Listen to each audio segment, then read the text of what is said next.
inquire. Thank you, Mr. Chairman. Ambassador Lighthizer, great to see you.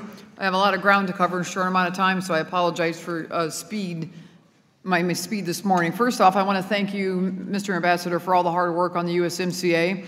The agreement goes a long way to drive exports for farmers and manufacturers in the Indiana 2nd District. It sets a strong standard for the great innovators that call the Hoosier State home, and it levels the playing field for workers to ensure that we don't lose jobs to unfair labor practices abroad. With the steel and aluminum tariffs lifted on Mexico and Canada, I think it's time for Congress to act. It's time to vote on the USMCA. Next, I want to ask unanimous consent, Mr. Chairman, to insert into a record a letter from over 600 companies and associations urging a deal with China. This is number one. Mr. Chairman? Yes. Unanimous consent? Are there other letters that you would like to have inserted as well? Number two. Okay. That's it. Just 2 letters. So ordered. Thank you. Finally, I want to turn my attention to the exclusion process for the Section 301 China tariffs. Mr. Chairman, wow, I already put that in unanimous consent. I also want to thank Mr. Kind as well as Senators Langford and Coons that assisted us in these letters. I have a few questions and would appreciate being able to get these in. Mr. Lighthizer, Ambassador, the letter I just mentioned noted that exclusions from lists number 1 and 2 that USTR granted are expiring soon. Will you commit to automatically renewing those exclusions that were granted and that haven't experienced a change in their circumstances? It seems it could be a simple act that could save USTR's limited staff resources and allow you to devote more time to things like evaluating List 3 requests. No? You have to put your mic on. No, I won't. Okay. I want to voice strong concern that items USTR excluded through the notice and comment period for lists 1 through 3, including things like medical devices, were added back onto list 4.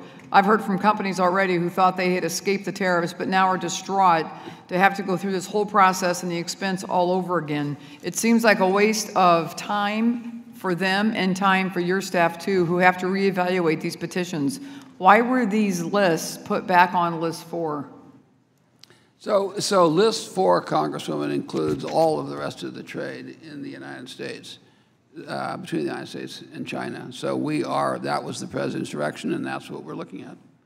When will the list 3 exclusion process officially begin? So we have the form up now, but the electronic process at the end of the month. If the list 4 tariffs go into effect, will you commit to establishing an exclusion process consistent with what you've done for lists 1, 2, and 3? Yes. And I've spoken with some companies that have received exclusions from the steel and aluminum tariffs only to be added to list 4 and again have to stare down the potential of a 25% tariff. Another federal agency has already ruled that a product isn't a national security threat and isn't available domestically. Will this factor into your analysis? No. I have one more question, Mr. Ambassador, and I so much appreciate you being here. As you know, Congress raised the U.S. de minimis level just a few years ago, and we continue to believe that $800 is the right level. Rather than lowering our level, should we not be continuing to engage with Canada and Mexico to raise their own? Is that the end? Yes. So we engage quite a bit on it, and unfortunately, their retail lobbyists are stronger apparently than our retail lobbyists, and so after months and months and months, and as one of the last items, they made a small move in our direction, but not nearly sufficient. And the imbalance to me is very problematic. And when you say engage with them how?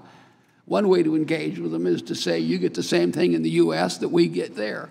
That's one way to engage with them. Now, some members don't like that, but that's one way to engage with them. Otherwise, I don't know how to engage with them. Call them on the telephone and say, please. Well, I had, whatever I had a year of doing that. Their retail lobbyists is just very, very strong. Thank you, Ambassador. Thank you, Mr. Chairman. I yield back. The chair now recognizes